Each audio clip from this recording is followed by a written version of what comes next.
How do I know what to prune so that I don't prune all of the fruit buds off?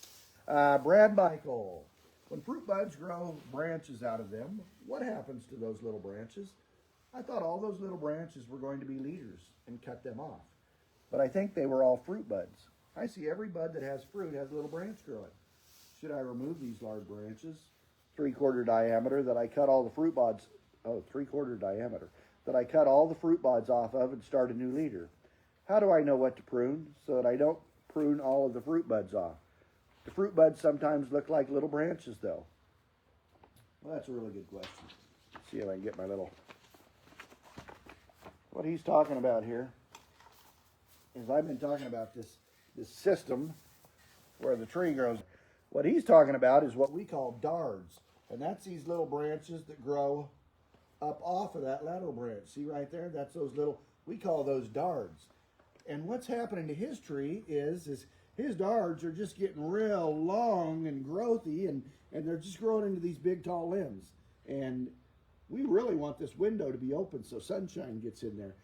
The problem with those big long limbs is they might set a fruit bud right up here on the end, and you'll block all your sunshine out of here, and you have this big old long limb with a fruit bud on it, right?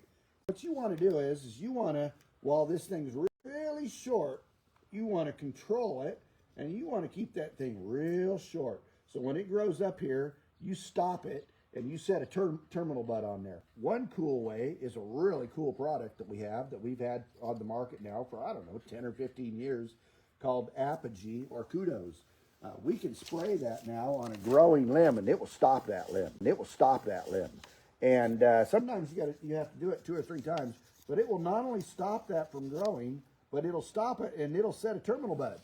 We want to keep that real short, and we want to set a terminal bud on that, because what we're doing is we're creating fruiting positions. So number one, I love the tool of Apogee because it enables us to do that in a really unique way and a very successful way. Not all of us have access to Apogee. So what can we do? Well, we just talked about summer pruning. By the way, if these are 3/4 inch, those are way too big. If anything is competing with your central leader, if anything's 3/4 of an inch, that's way too big. We're talking pencil size. You want these darts to be no more than bigger than pencil size. You want them to be real small and probably about that tall right there, 3 or 4 inches tall. You want to keep them real short. But another way to do it, probably the way you're going to want to do it, is through summer pruning. So go out here in the summertime. If they're real strong, just cut them back to about 2 buds and try to get a new one to come out of there. But if it's a nice one that's pencil size, just come down and cut that about 4 inches tall.